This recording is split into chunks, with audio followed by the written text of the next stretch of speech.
إن الحمد لله نحمده ونستعينه ونستغفره ونتوب إليه ونعوذ بالله من شرور أنفسنا وسيئات أعمالنا من يهده الله فلا مضل له ومن يضلل فلا هادي له وأشهد أن لا إله إلا الله وحده لا شريك له وأشهد أن محمدًا عبده ورسوله صلى الله عليه وآله وصحبه وسلم تسليما كثيرا أما بعد.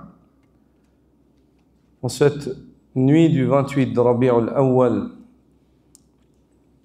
de l'année 1447 de la Hijra du prophète sallallahu alayhi wa sallam, qui correspond au 19 septembre 2025, nous étions censés continuer la révision, mais j'aimerais ce soir évoquer avec vous un thème important qui était le thème de la khutbah d'aujourd'hui. Donc vous pouvez fermer vos livres pour ce soir, Inch'Allah, et la révision, on la continuera la semaine prochaine. Pour deux raisons. La première, ce thème-là, lorsque j'ai préparé la khutbah, le sermon, subhanallah, j'ai vu que, pas j'ai vu, mais je me suis rappelé l'importance du thème. En préparant la khutbah, en rassemblant al-madda, le thème, j'ai vu son importance et combien en fait on est négligent et combien on comprend mal ce thème. Partons de moi. Et j'ai vu son importance, mais je me suis dit je le ferai une autre fois avec les frères. Une autre fois, je ferai cela, je relirai ce thème-là avec les frères. Et Allah subhanahu wa ta'ala a destiné que aujourd'hui, les deux questions qui vont être traitées à la suite, j'avais envie de revoir certains points car c'est des questions qui sont très sensibles dans l'approche. J'ai envie de revoir certains points et de ne pas les lire comme ça sans revoir certains points. Et Allah azza wa jalla a voulu que j'ai pas eu le temps, j'ai pas pu. Il a survenu une chose inattendue durant ma journée, mon après-midi, alhamdulillah ala kulli hal, qui a fait que j'étais détourné de pouvoir me revoir ces points-là. Iradatullah, la volonté d'Allah azza wa jalla est donc telle que, Inch'Allah, pour ces raisons-là, finalement Allah azza wa jalla a décidé qu'on lise ce thème et qu'Allah subhanahu wa ta'ala nous en accorde la pleine utilité. Qu'Allah subhanahu wa ta'ala nous en accorde la pleine utilité fi dunya wal akhirah, dans ce bas monde et dans l'au-delà. Alhamdulillah alladhi da'ana ila salahi al-a'mal wa raghhabana fi tasfiyati al-ahwal wa qada li'ibadihi al-ajal wa ja'ala liqa'ahu a'zama amal wa manal. Les louanges les plus parfaites reviennent à Allah subhanahu wa ta'ala qui nous a invités aux œuvres vertueuses et nous a motivés à réformer et à purifier toutes nos situations. Celui qui a décrété pour ses serviteurs un délai limite dans leur longévité et qui a fait pour eux sa rencontre, leur espoir ultime et leur finalité. Nashhadu an la ilaha illallah wahdahu la sharika lahu azza wa jal. Nous témoignons qu'il n'y a de divinité en droit d'être adoré si ce n'est Allah, seul, unique et sans associé, azza wa jal, puissant et majestueux. ونشهد أن محمدًا عبده ورسوله an-Nabiy al-Mursal. Et nous témoignons que Muhammad, sallallahu alayhi wa sallam, est son serviteur et messager, il est lui le prophète envoyé. Sallallahu alayhi wa sallam, wa ala alihi wa sahbihi wa man salaka ad-darb min arabin wa ajam wa sara ala al-minhaj al-akmal. Que la paix et la bénédiction d'Allah soient sur lui, sur sa noble famille, ses compagnons, ainsi que ceux qui suivent leur chemin, ce chemin tracé, qu'ils soient arabes ou étrangers, et qui suivent la voie la plus complète. Al-Minhaj al-Akmal, la voie du prophète sallallahu alayhi wa sallam et des sahaba. Amma ba'du ibadallah. Puis ensuite aux serviteurs d'Allah. يقول العلامة ابن الجوزي رحمه الله في كتابه صيد الخاطر. Puis ensuite aux serviteurs d'Allah, l'éminent savant Abdurrahman ibn al-Jawzi, l'érudit, al-Allama, le grand savant, l'exhortateur, Sahib al-Mu'allafat, qui a écrit des milliers d'ouvrages, par milliers, il a écrit, Ibn al-Jawzi. Ibn al-Jawzi était un grand savant parmi les savants d'Al-Hanabila, les savants musulmans dont il était hanbalite dans son appartenance dans la jurisprudence, mais c'était un savant, allama, mujtahid. Abdurrahman ibn al-Jawzi était une personne qui avait soif de savoir. À la fin de sa vie, où il avait plus de 80 ans, il est allé avec son fils vers un des chouyours pour apprendre al-qira'at al-ashr, pour apprendre ce qui lui manquait de al-qira'at al-ashr, des 10 lectures. C'est-à-dire jusqu'à la fin de sa vie, il était élève, en étant savant. Jusqu'à la fin de sa vie, il était élève en étant savant, et c'est son fils qui dit. Mon père et moi sommes allés apprendre les 10 lectures auprès de tel cheikh, alors qu'il était poussé en âge, il avait plus de 80 ans. Et c'était un da'iya, c'était un prédicateur. Ibn al-Jawzi, son fils narre et dit, j'ai vu des centaines de personnes se convertir en même temps lorsque mon père les exhortait. Faire la shahada par centaines, lorsque mon père les exhortait. Subhanallah, rajul muwaffaq, personne à qui Allah a accordé le succès dans son ilm, mais alhamdulillah, souvent, ces exhortations sont très pertinentes, elles sont souvent traduites aussi en français, lorsque vous lisez Ibn al-Jawzi, et Abdurrahman ibn al-Jawzi, rahimahullah, souvent ces exhortations sont très touchantes, très pertinentes. Et Ibn al-Jawzi a un livre qui s'appelle Sayd al-Khatir. Sayd al-Khatir, la chasse aux pensées. La chasse aux pensées. Et tu peux sans gêne l'appeler Sayd al-Fawaid, la chasse aux utilités, aux méditations précieuses. Subhanallah, c'est un livre dans lequel il évoque plein de choses, soit dans les convictions, dans l'éducation. C'est un livre que je conseille. Toute personne arabophone, je leur conseille de lire Sayd al-Khatir. C'est un livre très très utile, et c'est un livre qui est facile à lire. C'est un livre que tu peux lire en voyageant, en étant dehors, en attendant le train. C'est pas un livre qui demande une énergie ou une concentration hors norme. C'est un livre où tu reçois. Tu lis d'une manière très légère et tu reçois des bénéfices et des fawaïd éducatifs. Il dit dans ce livre, Sayd al-Khatir, dans un chapitre, Tasfiyatul Ahwal, il dit, Man ahabba tasfiyat al-ahwal, falyajtahid fi tasfiyat al-a'mal. Celui qui désire réformer sa situation, qu'il redouble d'efforts dans la réforme de ses œuvres. Celui qui désire réformer sa situation, qu'il redouble d'efforts dans la réforme de ses œuvres. Tu te plains de ce que tu vis. Des fois, on se plaint de ce qu'on vit. Il nous arrive des choses que peut-être l'être humain qui ne sont pas agréables à l'être humain ou pas confortables, ou une situation ou une épreuve.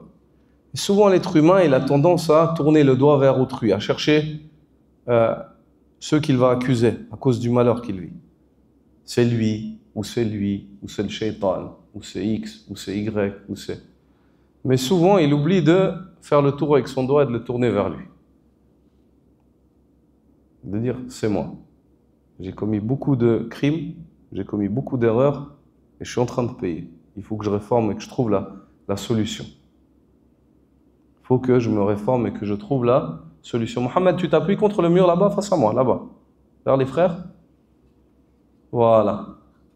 Ah. On ne fait pas partie des savants,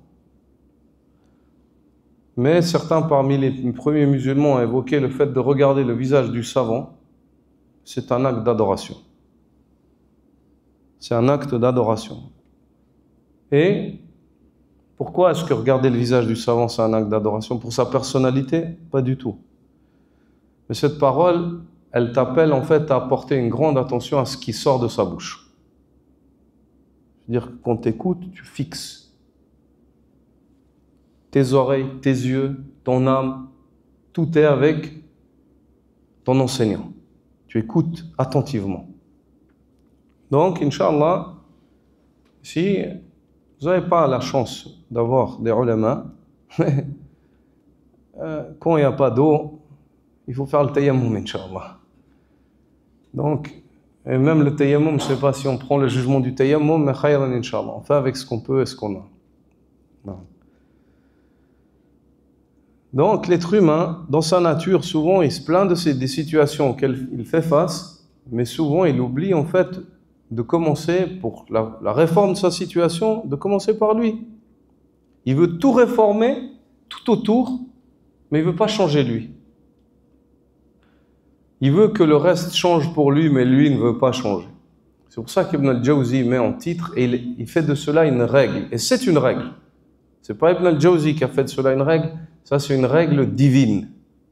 Allah Azza wa Jal, dans al-khalq wal-amr, ou in shi'at qul, dans l'ordre universel et législatif, il a décrété cette règle. Allah, dans sa création et dans son ordre universel et législatif, il a décrété que si tu veux changer la situation, il faut que tu commences par changer toi. Tu dois changer toi. Car toi, tu es le socle de ta situation. Si tu changes toi, tu as changé la base sur laquelle repose ta situation. Souvent, on entend des personnes et nous parlent de la réforme des nations, de réformer toute une communauté. Bah, commence par toi, tu fais partie de la communauté. Tu veux changer toute la communauté? Toi, tu es un partisan de cette communauté? Bah, change-toi déjà. Et si tu changes toi, tu auras changé la partie de la communauté pour laquelle va t'interroger. Allah Azza wa Jal va t'interroger. Donc, commence par changer toi-même. Commence par toi, ya akhi. Et ensuite, fais l'effort pour réformer ceux qui prennent ta parole, ceux qui t'entendent, ceux qui te voient, ceux qui sont sous ta responsabilité. Fais l'effort. Si tu arrives ou tu n'arrives pas, toi, tu n'as pas une autorité pleine. Tu as une autorité pleine sur personne, si ce n'est toi-même. En réalité, tu as une autorité, mais tu ne peux pas avoir une autorité absolue sur les gens. Mais sur toi, oui. Tu peux choisir par la permission d'Allah Azza wa Jal. Donc celui qui désire réformer sa situation, dit Ibn al-Jawzi, qu'il redouble d'efforts dans la réforme de ses actes. Puis il s'argumente avec la parole d'Allah Azza wa Jal et dit قال الله عز وجل وَلَّوْ اسْتَقَامُوا عَلَى الطَّرِيقَةِ لَأَسْقَيْنَاهُمْ مَاءً غَدَقًا. Dans Surat al-Jinn, verset 19, Allah subhanahu wa ta'ala dit: et si ils s'étaient tenus droit sur le chemin, nous les aurions abreuvés d'une eau abondante. C'est-à-dire, s'ils s'étaient tenus là où Allah veut, subhanallah, Allah Azza wa Jalla, il aurait tout accordé aux gens. Et divers textes du Coran et de la Sunna prouve que si les gens pratiquent correctement ce qu'Allah leur a légiféré, le dunya, ça ne deviendra pas le Jannah, mais le mal diminuera lorsque la lumière croît. C'est pour cela qu'à l'époque d'Omar ibn Abdel Aziz, rahmatullahi ta'ala alayhi wa radiya anhu, qui est appelé le 5e calife de l'islam, Omar ibn Abdel Aziz, les caravanes partaient de l'État pour distribuer la zakat dans les contrées et ils ne trouvaient pas de besogneux. Tellement Allah y mettait la baraka. Je veux dire, elles partaient, elles revenaient pleines, comme elles sont parties. Parce que lorsqu'il y a l'équité et la justice qui est établie, les balances de l'équilibre sont rétablies. L'islam, cette législation qui est venue équilibrer les gens dans leurs convictions, dans leurs paroles, dans leurs actes, dans leurs mœurs, dans leur société, dans leurs relations, dans leur commerce, dans toute chose. Lorsque les gens pratiquent et se soumettent à cet équilibre, Allah Azza wa Jal ramène l'équilibre même au niveau universel, au niveau de la nature, au niveau de la subsistance, de la pluie, du climat, de toutes choses, par la grâce d'Allah subhanahu wa ta'ala. Par la grâce d'Allah subhanahu wa ta'ala. C'est pour ça qu'Allah Azza wa Jalla dit وَأَلَّوْ اسْتَقَامُوا عَلَى الطَّرِيقِ لَأَسْقَيْنَاهُمْ مَاءً غَدَقًا. Si seulement ils s'étaient tenus droit sur le chemin, nous les aurions abreuvés d'une pluie abondante. D'une pluie abondante. فَقُلْتُ اسْتَغْفِرُوا رَبَّكُمْ إِنَّهُ كَانَ غَفَّارًا. Et je leur ai dit, demandez pardon, implorez le pardon de votre Seigneur, il est très très pardonneur. يُرْسِلِ السَّمَاءَ عَلَيْكُمْ مِدْرَارًا. يُرْسِلِ السَّمَاءَ عَلَيْكُمْ مِدْرَارًا. Il fera tomber sur vous des cieux une pluie abondante. وَيُمْدِدْكُمْ بِأَمْوَالٍ وَبَنِينَ وَيَجْعَلْ لَكُمْ جَنَّاتٍ وَيَجْعَلْ لَكُمْ أَنْهَارًا. Et il vous accordera un avantage dans la richesse et dans la progéniture, et il vous accordera des potagers et il vous accordera des rivières par lesquelles vous irriguez vos potagers et vous subsistez. مَا لَكُمْ لَا تَرْجُونَ لِلَّهِ وَقَارًا. Subhanallah. Le fait de rester, de réformer notre situation avec Allah, de rester fidèle à l'engagement de la piété envers Allah, ça réforme toute notre vie. Ça améliore toute notre vie. Et aujourd'hui, notre situation, la situation dans laquelle on vit, elle est le résultat de notre manque de respect de l'engagement envers Allah subhanahu wa ta'ala. Notre manque de lucidité dans le moyen de réformer notre situation. Dans le moyen de réformer notre situation. Hassan al-Basri, rahmatullahi ta'ala alayhi, plusieurs personnes sont venues l'interroger en présence de ses élèves. L'un d'entre eux, il est venu se plaindre de la pauvreté. L'un d'entre eux, il est venu se plaindre des maladies. L'un d'entre eux, il est venu se plaindre de la stérilité de sa femme, et ainsi de suite. Donc, y a-t-il une solution pour cela? Y a-t-il une solution? Chaque fois, Hassan al-Basri, chaque personne qui l'interrogeait, il disait « Va demander pardon à Allah ». Puis le suivant, un autre problème, il disait « Va demander pardon à Allah ». Astaghfirillah. Et ses disciples, ils ont dit « Cheikh, subhanallah, 5 ou 6 personnes viennent à toi, chacun il a un besoin différent, et toi tu leur donnes la même réponse, demande pardon à Allah, demande pardon à Allah, demande pardon. Il n'y a pas d'autre solution. Il dit c'est ça la solution. Allah Azza wa Jal dit فَقُلْتُ اسْتَغْفِرُوا رَبَّكُمْ إِنَّهُ كَانَ غَفَّارًا. C'est argumenté avec ce verset de Sourate Nuh. Et je leur ai dit, demandez le pardon de votre Seigneur, il est pardonneur. Quand il vous pardonnera, il fera tomber sur vous des pluies abondantes. Il vous accordera un avantage dans la richesse et la progéniture. Il vous accordera des potagers, de l'eau, et ainsi de suite. Subhanallah. Mais les gens, ils ne veulent pas la solution. Les gens, ils veulent accuser. XXX. Mais tourne le doigt vers toi. Demande pardon à Allah. Réforme-toi. Tu veux changer? Commence par toi. Tu veux changer? Commence par te changer toi. Regarde. Accepte tes défauts, tes erreurs. Fais le point avec toi-même. Prépare ce qu'il y a entre toi et Allah subhanahu wa ta'ala. Prépare ce qu'il y a entre toi et Allah subhanahu wa ta'ala. Puis il narre un hadith qui n'est pas sans faiblesse, rahimahullah, il le narre dans son livre, où il est dit que le prophète sallallahu alayhi wa sallam aurait dit au sujet d'Allah azza wa jal, qu'Allah le Très-Haut dit لو أن عبادي أطاعوني لسقيتهم المطر بالليل وأطلعت عليهم الشمس بالنهار ولم أسمعهم صوت الرعد. Si mes serviteurs m'obéissaient,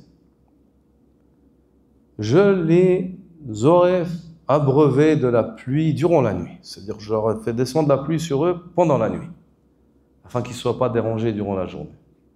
La pluie, elle tombe, toi tu dors, c'est agréable, ça rafraîchit, et tu as un sommeil agréable avec le bruit de la pluie, tu n'es pas dérangé. Et la journée, il n'y a pas de pluie. Il dit, car la journée, je leur aurais fait voir le soleil briller. C'est-à-dire, il pleut la nuit, la journée, il y a le soleil. Et je ne leur ai jamais fait entendre le bruit du tonnerre. C'est-à-dire, ils n'auraient pas eu de crainte. Si mes serviteurs m'auraient tous obéi, Allah nous aura accordé cela dans le dunya. La pluie la nuit, la journée, le soleil, tu n'es pas dérangé par l'eau, tu peux travailler, tu peux tout faire. Et pas de crainte, pas de dérangement. Le prophète sallallahu alayhi wa sallam aussi, il narre un autre hadith, toujours dans Saïd al-Khatir, qui n'est pas sans faiblesse non plus, où il a dit que Nabi sallallahu alayhi wa sallam aurait dit Al-birru la yabla, wal-ithmu la yunsa, wad-dayanu la yanam, wa kama tadinu tudan. Al-birru la yabla, la bienfaisance ne flétrit jamais. C'est-à-dire, elle ne perd jamais de son éclat, elle ne perd jamais de sa valeur. La yabla. Wal-ithmu la yunsa. Et le mal que tu as fait volontairement n'est pas oublié. Et le juge suprême ne dort jamais. Allah subhanahu wa ta'ala, la yanam. Inna Allah la yanam, wa la yanbaghi lahu an yanam. Le prophète sallallahu alayhi wa sallam dit, Allah ne dort pas et il ne sied pas à Allah de dormir. Car le sommeil, c'est une faiblesse. Da'af. C'est une mort. Wa kama tadinu tudan. Et comme tu fais aux autres, il te sera fait. C'est-à-dire, comme tu te comportes, comme tu juges les autres, tu seras jugé. C'est pour cela que si tu espères qu'on te fasse miséricorde, fais miséricorde. Si tu espères qu'on soit bienfaisant envers toi, fais donc de bienfaisance. Celui qui a faim est plus à même de connaître la souffrance de celui qui a faim. Donc, si toi tu as faim, le jour où tu as quelque chose, n'oublie pas ceux qui ont faim, comme toi tu as eu faim. Si toi, un jour tu as eu besoin qu'on te fasse miséricorde, puis on ne t'a pas fait miséricorde, bah fais miséricorde aux autres personnes. Tu veux que les gens se comportent bien avec toi, comporte-toi bien avec eux. Tu veux que les gens soient honnêtes avec toi, sois honnête avec eux. Tu veux que les gens soient droits avec toi, sois droit avec eux. Tu veux qu'on te parle poliment aux gens. Tu veux qu'on te respecte lorsqu'on parle, bah respecte les gens aussi. L'être humain récolte ce qu'il a semé. C'est une règle dans la vie. C'est une règle dans la vie. Et ne t'étonne pas. Lorsqu'une fois il arrive une situation dans laquelle on te parle mal, réfléchis-toi combien de fois tu as parlé mal aux gens. Peut-être pas à cette personne, mais à d'autres. Lorsqu'une fois on te manque de respect, réfléchis-toi combien de fois tu as manqué de respect aux gens. Une fois de plus, on revient à cette règle qu'évoque Ibn al-Jawzi, qui, par Allah, elle réformerait la situation de l'humanité si les gens la mettent en pratique. C'est le fait de partir de toi. Et de partir de toi pour réformer.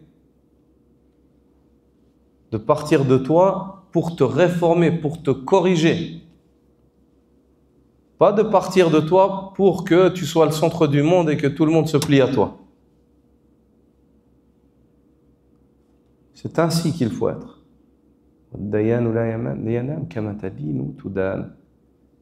Comme tu Tu traites, tu seras traité. Ar-Rahimoun, yarhamuhumur Rahman, irhamu man fil ard, yarhamkum man fis sama. Les miséricordieux, c'est le miséricordieux qui leur fera miséricorde. Faites miséricorde à ceux qui sont sur terre, celui qui est au-dessus des cieux vous fera miséricorde. Si le prophète sallallahu alayhi wa sallam dit Man la yarham la yurham, celui qui ne fait pas miséricorde, il ne jouira pas de la miséricorde. On ne lui fera pas miséricorde non plus. Aussi dans l'invocation de Laylatul Qadr, Allahumma innaka afoun tuhibbul af, fa'fu anni. Ou Allah, tu es clément, tu aimes la clémence, fais-moi don de ta clémence. C'est un appel à quoi? C'est un appel à faire clémence aux gens. Parce que toi, tu dis qu'Allah est clément et qu'il aime la clémence, puis tu demandes la clémence d'Allah. Bah, toi, fais ce qu'Allah aime afin qu'il t'accorde ce qu'il fait. Fais clémence aux gens afin qu'Allah Azza wa Jal t'accorde cela aussi.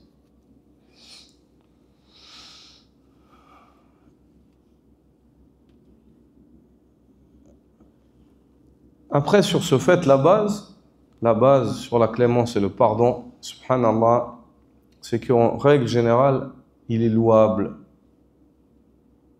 sauf dans des cas exceptionnels. Lorsque le pardon n'amène pas une réforme, dans la situation, à ce moment-là, il ne fait pas partie de la sagesse et du din d'Allah de pardonner. فَمَنْ عَفَا وَأَصْلَحَا, celui qui pardonne et par son pardon réforme. Mais si le fait que tu pardonnes à une personne, ça fait en sorte que cette personne-là, après, entre toi et Allah, dans le secret, dans le privé, tu peux faire ce que tu veux. Mais des fois, le fait de ne pas dire à une personne « je te pardonne », afin qu'elle réfléchisse et qu'elle reconnaisse pleinement son erreur et qu'elle se réforme, c'est mieux dans certains cas. فَمَنْ عَفَا وَأَصْلَحَا, celui qui pardonne et réforme. Cheikh Abdurrahman al-Sa'di, rahimahullah, dit, dans cette ayah, on comprend que le pardon, c'est un moyen pour atteindre un but qui est l'islah. Le pardon, c'est un moyen pour atteindre un but qui est la réforme. Si le fait que tu pardonnes à une personne, ça réforme rien, au contraire, ça fait que l'enfoncer, et il continue, et sa situation ne se réforme pas, il n'y a pas de bénéfice de lui pardonner. Elle est où l'utilité? Entre toi et Allah, en disant à Allah, c'est un musulman, ne le châtie pas yawm al-qiyamah, ça c'est privé entre toi et Allah, ça ne regarde personne. Ça, alhamdulillah, c'est privé entre toi. Le fait de lui dire, non, moi je ne te pardonne pas, jusqu'à ce que tu reconnaisses. Et que la personne se réforme, alhamdulillah, des fois c'est plus sage dans certains contextes. Puis, Abu Sulayman ad-Darani, rahimahullah, a dit, Man saffa suffiya lah, wa man kaddara kuddira alayh.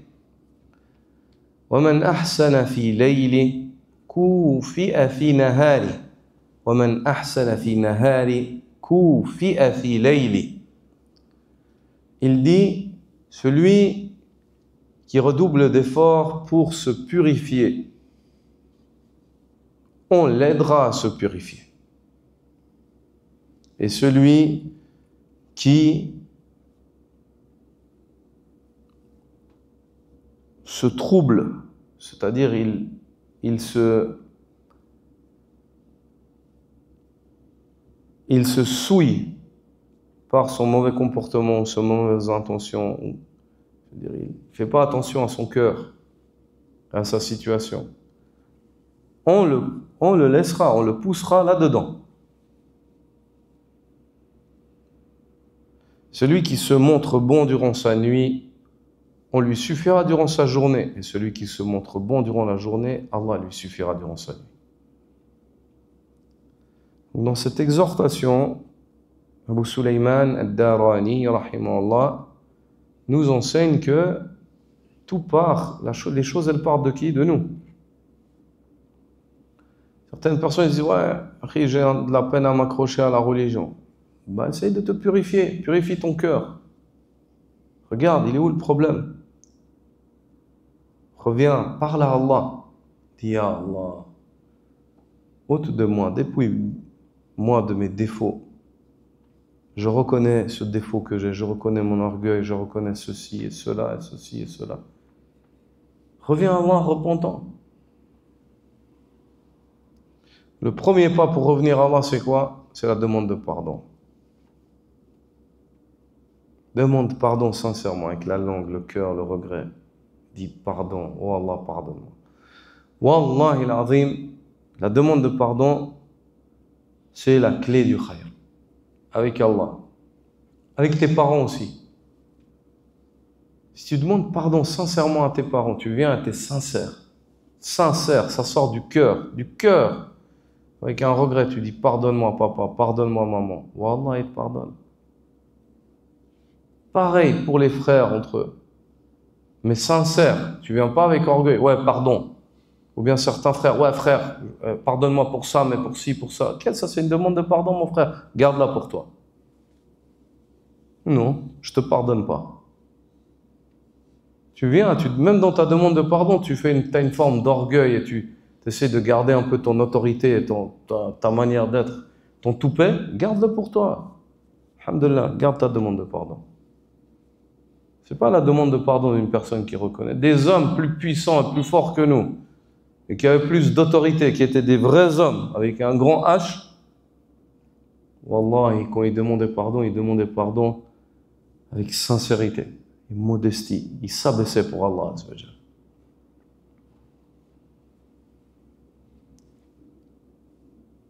Abu Darda, Abu Darda, son frère Abu Darda ou Abu Zar, avec Bilal ibn Rabah. Ya Abu Darda, innaka ma'un fika jahiliya. Il lui a dit, ô toi, le fils de la négresse, un Bilal. Et c'est plein au prophète sallallahu alayhi wa sallam. Il a dit, oh, un tel, tu as un homme dans lequel il y a encore des résidus de l'époque anté-islamique, de la jahiliya. Il a dit, il s'est mis par terre, il a mis son visage sur terre. Ô toi, le fils de la négresse, piétine avec ton pied le visage du fils de la blanche. Ça, c'est un homme qui demande pardon. Qui est sincère, salih. Mais une personne qui vient et demande pardon tout en essayant de garder son kibr et tout ça, garde ta demande de pardon pour toi. Lasna bihaja ilayha. Aslan, quand tu demandes pardon, c'est toi qui demandes. Tu as un besoin. Si tu as compris que tu as été injuste et tu as lésé quelqu'un. Donc quand tu viens, wa'tul buyuta min abwabiha. Pénétrer dans les demeures par les portes qui leur ont été destinées. Tu ne vas pas essayer de rentrer par le toit ou par la fenêtre ou rentrer comme un brigand, comme un voyou. Non, rentre avec modestie. Il te sera ouvert. Donc, ici, Abu Sulayman al-Darani nous enseigne qu'il est important de commencer par se purifier son cœur. Tu veux changer ta situation? Améliore ton cœur. ابن الجوزي رحمه الله dit وكان شيخ يدور في المجالس ويقول من سره أن تدوم له العافية فليتق الله عز وجل. Un des chouyours, lorsqu'il voyait les gens rassemblés, il tournait dans les assises et il disait: celui d'entre vous qui désire préserver son bien-être, qu'il craigne Allah. Celui d'entre vous qui désire préserver son bien-être, qu'il craigne Allah. Chaque fois qu'il voyait des gens ensemble, il passait et disait: celui d'entre vous qui désire préserver son bien-être, qu'il craigne Allah. En réalité, c'est ainsi. Celui qui désire préserver son bien-être pour commencer éternel, il n'y a pas d'autre issue que la crainte d'Allah. Et dans le dunya aussi. Ibn al-Jawzi narre cette parole célèbre d'Al-Fudayl ibn Iyad rahimahullah qui dit: inni la'asi Allah fa'arifu dhalika fi khuluqi dabbati wa jariyati. Lorsque je désobéis à Allah, dit Al-Fudayl, je vois les répercussions de ma désobéissance sur le caractère de ma monture et de ma servante. Lorsque je désobéis à Allah, je vois la répercussion de cette désobéissance d'une manière hâtive dans le dunya sur le caractère de ma monture, le cheval ou le chameau ou quoi que ce soit. C'est-à-dire il est pas docile, ainsi que ma servante. Et par Allah, lorsque l'homme désobéit à Allah, il se peut qu'Allah lui fasse voir cela sur le caractère de sa femme ou de ses enfants. Ceci ne veut pas dire que si ta femme et tes enfants te désobéissent, que tu es désobéissant envers Allah. Ça peut être juste une épreuve. Qui peut dire que Nuh, alayhi salam, la désobéissance de son enfant ou de son épouse, c'était le résultat de sa désobéissance à Allah? Allahu a'lam. Mais toi, en tant que personne pieuse qui se remet toujours en question et qui s'écrase devant Allah, azza wa jal, celui qui est parfait, majestueux, Jalla sha'nu, toi, tu te remets en question. Turaji' nafsak. Ces malheurs par lesquels tu es éprouvé, regarde les salafs. Certains des salafs, son khouf, son chausson en cuir, il se déchirait, il y avait un trou dessus, il commençait à pleurer. Il disait, pourquoi tu pleures? Pour un chausson? Il disait, non. Il disait, j'ai peur que ce soit le résultat d'une désobéissance, d'un péché que j'ai commis et je ne sais pas lequel c'est, je ne sais pas demander à Allah pardon pour celui-là. Subhanallah. Regarde la situation de ces gens. Ils sont toujours en remise en question. Parce qu'ils avaient des cœurs éveillés, des cœurs vivants. Qulubun hayya. Qulubun hayya. Amira bi dhikrillah azza wa jal. Des cœurs éveillés, des cœurs habités par l'évocation d'Allah constante. Amma al-yawm. Aujourd'hui, nos cœurs, comment ils sont? Ils sont mukhaddara. Nos cœurs, ils sont sous l'emprise de stupéfiants. Ils sont anesthésiés. Mubannaja. Ils sont endormis sous opium. Nos cœurs, à l'heure actuelle, ils sentent pas. On pêche, le cœur, il se serre pas. On commet une erreur, le cœur, il se serre pas. Plein d'erreurs, des avalanches d'erreurs. On ne ressent rien. Subhanallah. Dans le Jawzi, il évoque cette parole de Fudayl ibn Iyad. Il reconnaissait. Dès qu'il voyait, hop, il disait, Subhanallah. J'ai fait ça hier, avant-hier.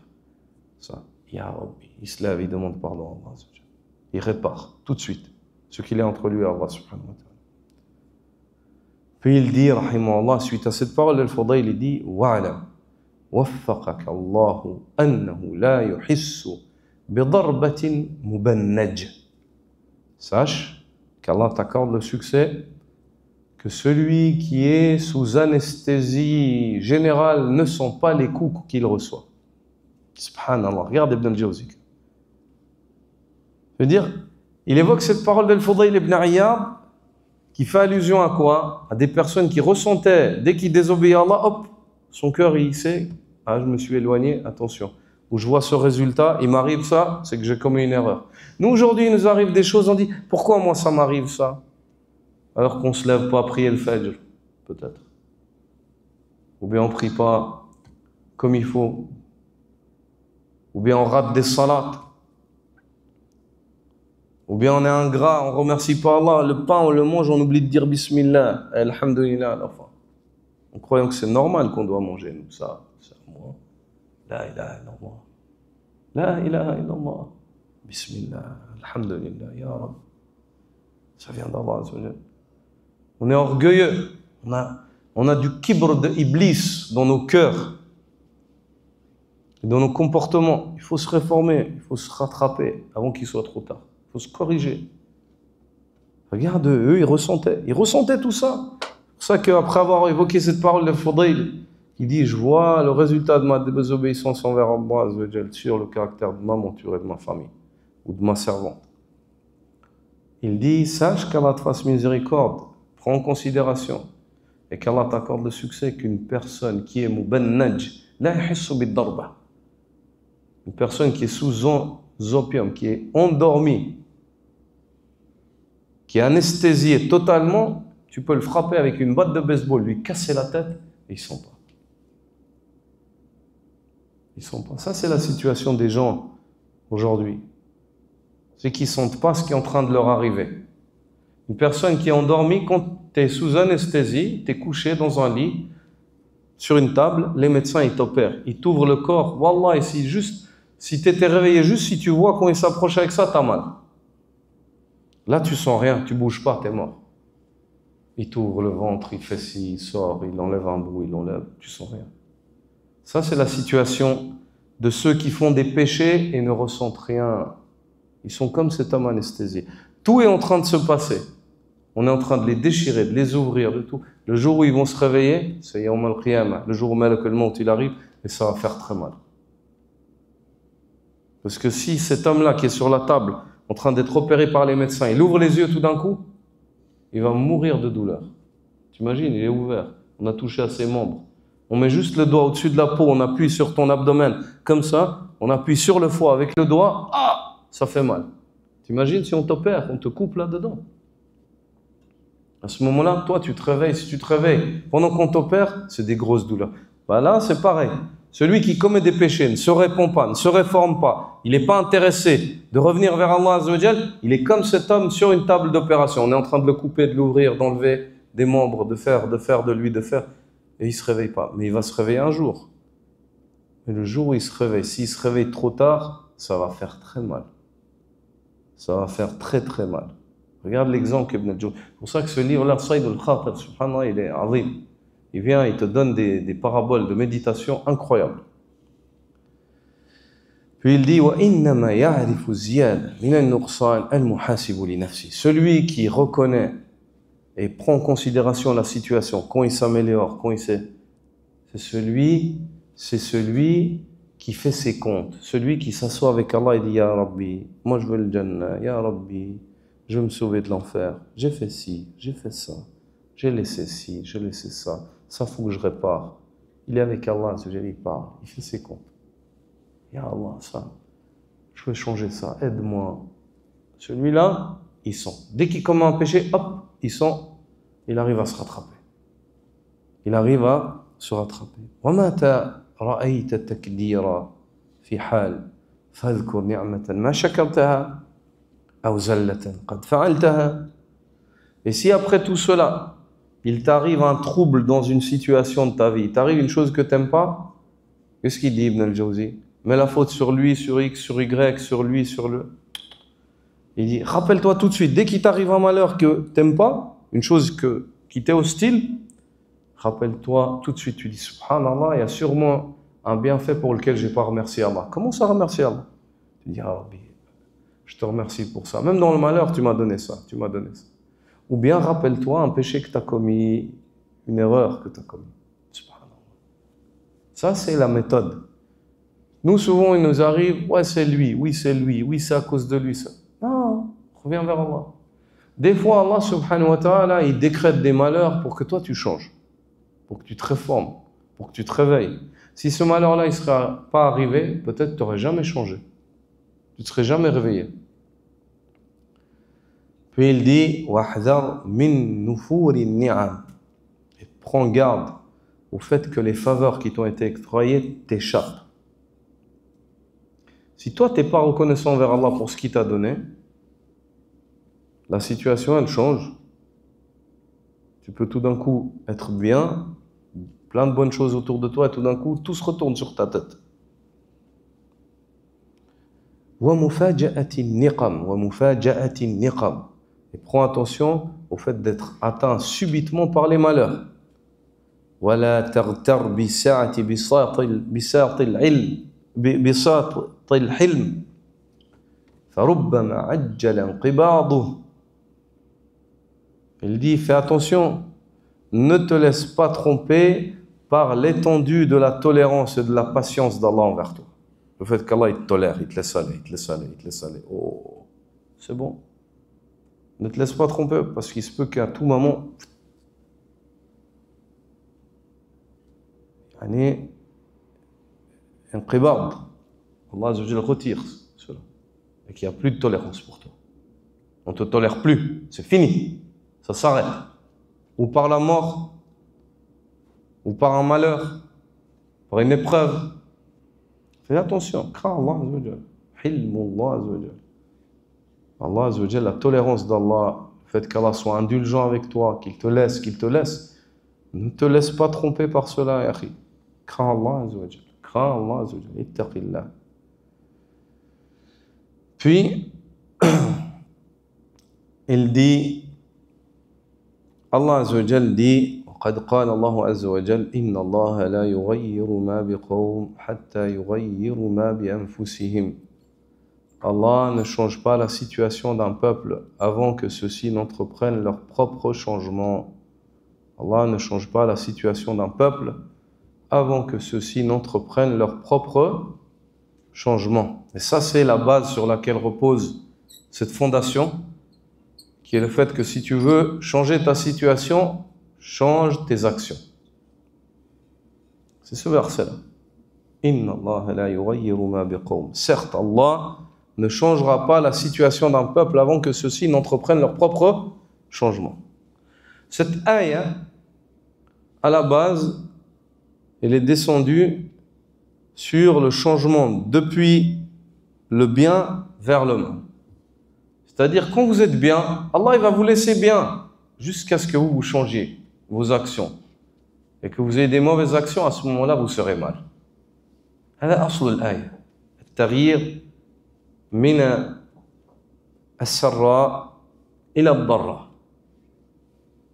Mais dans l'autre sens aussi. Si vous êtes dans le mal, votre situation elle ne va pas changer. Vous allez rester dans le mal jusqu'à ce que vous entrepreniez votre changement. Vous veniez vers Allah subhanahu wa ta'ala. Et lorsque vous venez vers Allah Azza wa Jal, si vous vous dirigez vers Allah, sachez qu'Allah Azza wa Jal vient à vous. Lorsque le serviteur s'approche d'Allah Azza wa Jal, d'un enfant, on appelle ça, Naam, Allah Azza wa Jal s'approche d'un enfant, d'une coudée. Lorsque le serviteur s'approche d'une coudée, Allah il s'approche toujours plus. Lorsque le serviteur s'approche d'une coudée, Allah Azza wa Jal s'approche d'un pas. Lorsque le serviteur vient à Allah en marchant, Allah vient à lui en courant, comme c'est venu dans le hadith. Ça veut dire Allah fait toujours plus, mais il faut que toi tu fasses le pas. Il faut que tu commences toi à changer. Tabda. Commence. بعزيمة صادقة ونية خالصة, avec une détermination véridique et une intention sincère. ترجع إلى الله عز وجل. Tu reviens à Allah subhanahu wa ta'ala.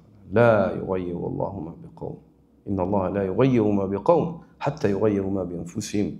Allah ne change pas la situation d'un peuple avant que ceux-là n'entreprennent leur propre changement. Ça c'est la règle absolue. Souvent, en tant que musulman, on dit « Ouais, on veut changer ci, on veut changer ça, mais on ne veut pas changer nous. » Tu veux tout changer, mais pas toi. Change-toi. 3 choses. Changer nos convictions, voir si elles sont justes.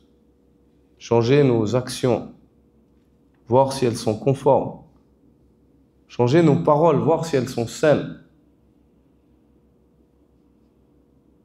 Et tout cela, ça nous poussera à changer notre comportement avec Allah, avec les créatures d'Allah. Si on fait cela, Allah va changer la situation. Il n'y a aucun doute. C'est une promesse divine et Allah s'acquitte de ses promesses. Et il est rapporté, ensuite il rapporte cette parole de Abu Ali Ar-Ruzabari qui dit « Min al-ightirar an tusi'a فَيُحْسِنُ اللَّهُ إِلَيْكَ » Il fait partie de la ruse dans laquelle l'homme se trompe lui-même. Le fait qu'il se montre mauvais, il fasse le mal alors qu'Allah est bienfaisant vers lui. فَتَتْرُكَ التَّوْبَةَ Et puis l'homme délaisse le repentir. تَوَهُّمًا أَنَّكَ تُسَامَحُ فِي الْهَفَوَاتِ En te disant avec illusion, en jugeant d'une manière illusoire que les péchés que tu as commis, ils te seront pardonnés. Tu arriveras à obtenir le pardon à la finalité du parcours. Donc, t'es mauvais, Allah est bon. T'es mauvais, Allah est bon. Tu te repens pas, Tu continues comme ça et tu te dis, c'est bon, Allah me pardonnera. Et shahada. Ça, c'est une tromperie, tu te trompes toi-même. Ça, le cas de ce qu'évoque ici Abu Ali, rahimahullah, c'est le cas d'un homme يتجه إلى حفرة ويقول سأنجو منها وهو متجه. أين العقل في هذا؟ C'est un homme qui marche en direction d'un gouffre. Il dit, je marche en direction du gouffre et je vais me sauver. Et je lui dis, tu vas où? Tu vas en direction du gouffre? Non, non, mais t'inquiète pas, je vais me sauver. Ça, c'est la situation de celui qui pêche, pêche, pêche, il ne se repent pas, Allah est bon. Et il dit, moi, mais Allah Karim, il me pardonnera. Pourtant, toi, tu n'as rien fait pour obtenir le karam d'Allah. Tu ne cherches pas le karam d'Allah aslan. Tu te diriges vers le gouffre. Comment tu dis je vais me sauver du gouffre? Pas de raison, c'est pas raisonnable. C'est insensé. Ça, c'est la parole d'Ibn al-Jawzi, et dans ce chapitre-là, dans son entièreté, mot à mot, ce qu'il évoque. Rahimahullah. وصلاح الظاهر يقوم على أمرين رئيسين. Et la réforme de la personne, elle se bâtit sur deux choses principales. Husn al-khuluq. La première, la noblesse, la réforme du comportement. Comportement, c'est important. Wallah, il faut améliorer son comportement. Nous tous. Moi, le premier, tous. Faites attention à cela.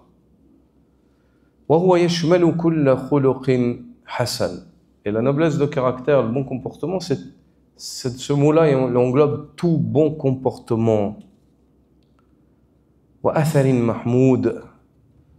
Ainsi que toute influence ou toute influence louable que l'homme peut avoir par ses paroles ou par ses actes ou par sa manière d'être. في تعامله مع الخالق أو الخلق. Et tout impact louable qu'il a dans sa manière d'être avec son créateur ou avec les créatures de son créateur ou la création. Et même avec la nature, hein, même avec les arbres, il faut avoir un bon comportement. Même avec la nature, il faut avoir un bon comportement. Ne pas jeter des choses par terre, ne pas salir, enlever des choses qui gênent le passage. Ne pas jeter des choses qui souillent. Ne pas uriner dans les ombrages, dans les endroits où les gens se mettent à l'ombre. Ne pas uriner dans l'eau. Et ainsi de suite. Qu'Allah vous honore. Tout ça, c'est du comportement.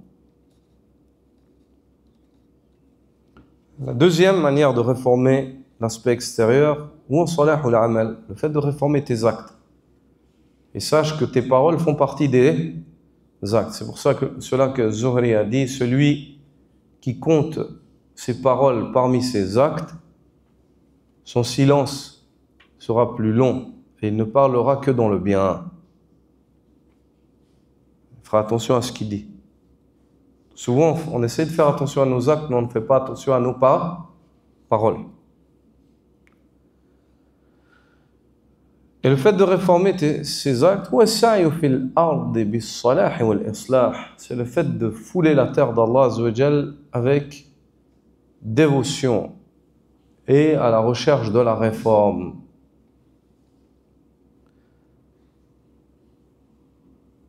En donnant son droit à Allah Azza wa Jal, en respectant la législation d'Allah, wal-amru bil ma'ruf, wal-nahyu anil munkar, d'ordonner le convenable, de réprouver le blâmable.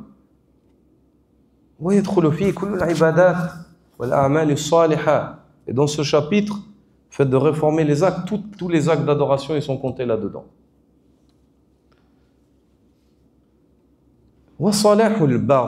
Et la réforme de l'intérieur maintenant. C'est en purifiant le cœur. وسوء النية والحسد وكل مرض قلبي.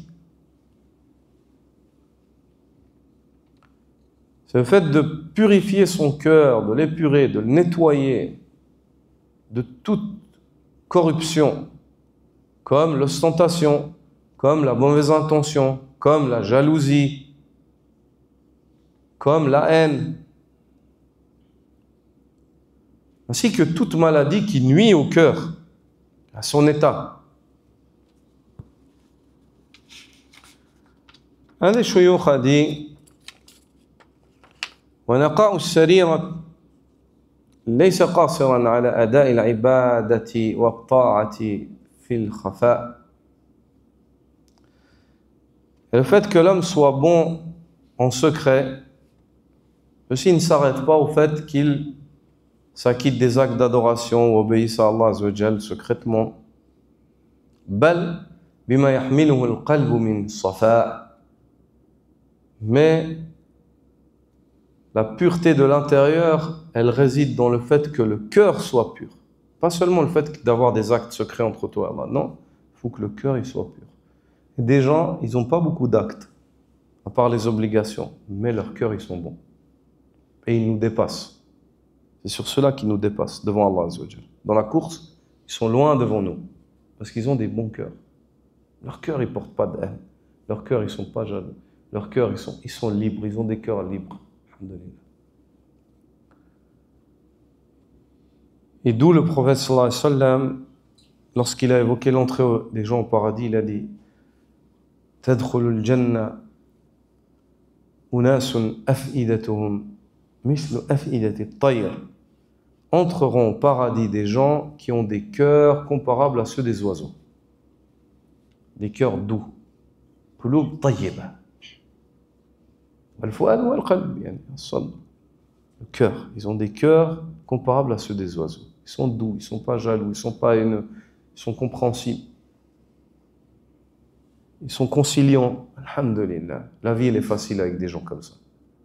Des gens qui ont des cœurs agressifs, des gens qui ont des cœurs qui ne sont pas conciliants, qui sont facilement fâchés. Subhanallah, c'est quoi ça? C'est un cœur d'animal sauvage. C'est pas un cœur d'oiseau. Tu veux le paradis, il faut que tu aies un cœur d'oiseau. Le prophète sallallahu alayhi wa sallam était ainsi. Il faut réformer le cœur. Dès que tu vois, tac, le cœur il devient, hop, tu dis Allah, pardonne-moi, Allah réforme mon cœur. Ou Allah, je répugne cela, tu es témoin de cela. Ou Allah, guide-moi, Allah ma'dini. Alhimni rushdi wa aidni min sharri nafsi. Inspire-moi, m'a guidé, préserve-moi contre le mal de moi-même, et ainsi de suite. Il faut être en relation avec Allah constante, les frères, en invocation. Vérifiez votre situation et invoquez Allah. Chacun d'entre nous. Tu vois, il t'arrive une chose, tu regardes ta réaction, comment tu as réagi, tout de suite, hop, Ya Rabbi, Allah. Parle avec Allah. Tu sors dehors, il t'arrive une situation, tu as un souci avec les gens. Avant de parler aux gens, parle à Allah. Comme l'a fait Moussa, Rabbi shrah li sadri wa yassir li amri wa hlul 'uqdatan min lisani yafqahu qawli waj'al li wazira min ahli Harun akhi ushdud bihi amri azri wa ashrikhu fi amri kay nusabbihaka kathira wa nadhkuraka kathira innaka kunta bina basira. Moussa alayhi salam, toujours regarde les prophètes avant d'aller rencontrer un tyran, avant d'aller rencontrer une bonne personne, ad-du'a. Wallah, élargis mon âme, facilite mon affaire, dénoue les nœuds de ma langue, afin qu'ils comprennent ma parole.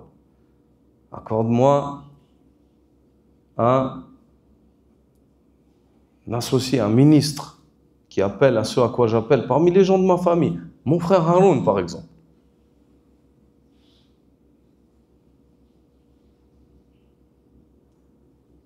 Raffermis ma décision avec lui, ma situation, mon pas, ma position. Et fais de lui mon associé dans mon affaire. Subhanallah. Pour quelle raison? Pour qu'on ait la domination, pour qu'on soit les meilleurs, pour que notre famille gagne. La. Afin qu'on te glorifie beaucoup. Et qu'on se rappelle beaucoup de toi. Et ceci car nous étions témoins et nous n'oublions jamais que tu nous regardes, al-muraqaba, que tu nous vois constamment. Allahu Akbar. Comme ça. Tu as un problème avec quelqu'un, avant d'aller discuter avec lui, tu dis « Oh Allah, facilite-moi, guide-moi et guide-le. Préserve-nous du shaitan. » Tu vas aller acheter quelque chose en commerce avec quelqu'un. « Oh Allah, Azzawajal, accorde-nous la droiture en cela. Accorde-nous tes faveurs, à moi ainsi qu'à l'autre personne. » Toujours le contact avec Allah. Ad-du'a huwa al-ibada. Parler avec Allah subhanahu wa ta'ala. Wallah, les frères, on est négligents. On est négligents en cela. On oublie souvent Allah. Toujours, on pense tout de suite au dunya, au matériel, aux causes, aux gens. Oublie les gens. Oublie le matériel, pense à Allah. Fa'alun lima yurid. Celui qui fait ce qu'il veut. إذا أراد شيئا قال له كن فكان. Parce qu'Allah veut une chose, il dit soit elle est. علق قلبك بالله عز وجل. Attache ton cœur à Allah subhanahu wa ta'ala. Tu vivras la meilleure des vies. Celui qui a le cœur attaché avec Allah, Allahu Akbar. Son cœur, il est attaché avec Allah subhanahu wa ta'ala. Il vit la meilleure des vies. C'est la meilleure des vies. Il n'y a pas une vie meilleure que cela. Ni l'argent, ni rien. Rien ne remplace cela. Rien. C'est un sentiment, le meilleur des sentiments qu'Allah Azza wa Jalla nous accorde. Nas'alullah an yuwaffiqana wa iyyakum ya rabbal alamin.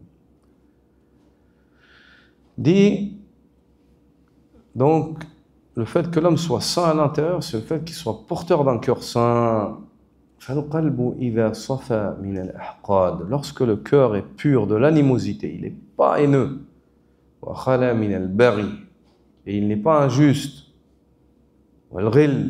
il n'a pas de rancœur, et il n'est pas jaloux, le porteur de ce cœur-là, il est sauvé. Il s'est sauvé. Et il fait partie des meilleures personnes. Parmi les meilleurs d'entre nous ici, et dans toute la communauté, c'est ceux qui ont des cœurs comme ça. Ce n'est pas ceux qui prient le plus la nuit, ce n'est pas ceux qui connaissent le plus le Coran. Tout ça, c'est des moyens pour arriver à ça. Ce n'est pas ceux qui font le plus la sadaqa. Je ne dis pas qu'il ne faut pas le faire. Tout ça, il faut le faire. Mais le but, c'est quoi? Le but de ton ilm, de ton savoir, de ce que tu as appris. C'est quoi le but? C'est de purifier ton cœur. Celui d'entre nous qui a réussi à purifier son cœur et qui porte un cœur dans lequel il n'y a pas d'animosité, il n'y a pas d'injustice, il n'y a pas de rancœur, il n'y a pas de jalousie, il est calme, il est en paix, subhanallah, c'est le meilleur d'entre nous. Le prophète sallallahu a été questionné, quel est le meilleur des gens? Il a dit kullu makhmoumil qalb saduqul lisan. Tout homme qui a un cœur couvert, un cœur propre, saduqul lisan, et qui est véridique dans ses paroles. Qila saduqul lisan na'rifu fama makhmoumul qalb ya Rasulallah. L'homme à la langue véridique, on comprend, mais c'est quoi makhmoumul qalb, cet homme qui a ce cœur saint? C'est quoi? Il a dit sallallahu alayhi wa sallam huwa at-taqi an-naqi. C'est un homme pieux et propre, pur. Il est pieux dans ses actes envers Allah, il est propre, il ne se souille pas avec ceux qu'Allah n'aime pas et n'agrée pas. La ithma fi, il n'y a pas de mal en lui. Il y a deux riwayas, la ithma fi wa la ithma alayh. C'est venu sous deux variantes, narré ce hadith. Il n'y a pas de mal en lui, c'est-à-dire il n'est pas porteur de mal, et il n'y a pas de mal sur lui. C'est-à-dire il n'y a pas de mal qui provient de lui, et lui, quand il vient, il ne fait aucun mal. C'est-à-dire, ni il fait du mal aux gens, ni il est porteur de mal sur lui-même. Wala baghi, il n'est pas injuste. Wala ghil, il n'est pas rancunier et haineux. Wala hasad, et il n'est pas jaloux. Il n'est pas jaloux. Inna al-Islam, kama annahu harisun ala salahi zahir al-muslim wa khuluqihi wa amali, fahuwa aydan haris ala an yabqa qalbuhu naqiyan saliman min الضغائن صافيا لكل المؤمنين السابقين والحاضرين واللاحقين. Cette religion qui est l'islam, comme elle a appelé l'homme à réformer son aspect extérieur par la soumission aux ordres d'Allah, respecter les limites d'Allah, et ainsi de suite, à améliorer son comportement, ses œuvres, cette religion aussi, elle a appelé l'homme à préserver son cœur sur l'état de pureté, le fait que ce cœur soit saint, qu'il soit pur et propre envers les croyants, les premiers musulmans, ceux qui vivent actuellement et ceux qui viendront. Les musulmans, ils désirent le khayr pour tout musulman, pour ceux qui l'ont précédé en premier lieu, car ils sont la cause de son islam, génération par génération. C'est eux qui sont la cause de notre islam aujourd'hui, après Allah Azza wa Jal. Ceux qui vivent parmi nous et ceux qui vont venir. Et ceux qui vont venir. Il est rapporté de Sufyan al-Thawri et Ibn Aoun, ainsi que Ma'qal, Ibn Ubaydillah al-Jazari, tous narrent et disent كان العلماء إذا التقوا تواصوا بهذه الكلمات وإذا غابوا كتب بعضهم إلى بعض. Anciennement, nos chouyours, disent-ils, lorsqu'ils se voyaient, ils s'exhortaient par ces paroles. Et lorsqu'ils ne se voyaient pas, ils s'écrivaient, ils s'envoyaient par lettres en guise de recommandation. Ces paroles-là. Man aslaha sarirata, aslaha Allahu alaniyata. Celui qui réforme ce qu'il y a de secret chez lui, Allah réformera ce qu'il paraît de lui. Wa man aslaha ma baynahu wa bayna Allah, kafahu Allahu ma baynahu wa bayna an-nas. Celui qui réforme et répare ce qu'il y a entre lui et Allah, Allah lui suffit face à ce qu'il y a entre lui et les gens. Wa man ihtamma bi amri akhiratihi, kafahu Allahu amra dunyah. Celui qui se préoccupe par l'affaire de son au-delà, Allah lui suffit dans l'affaire de son dunya. Celui qui se préoccupe, qui a pour souci l'au-delà, dans ce dunya, Allah Azza wa Jal lui suffit amplement. سبحانك وبحمدك أشهد أن لا إله إلا أنت أستغفرك وأتوب إليك. جزاكم الله خيرا. فيكم بارك الله.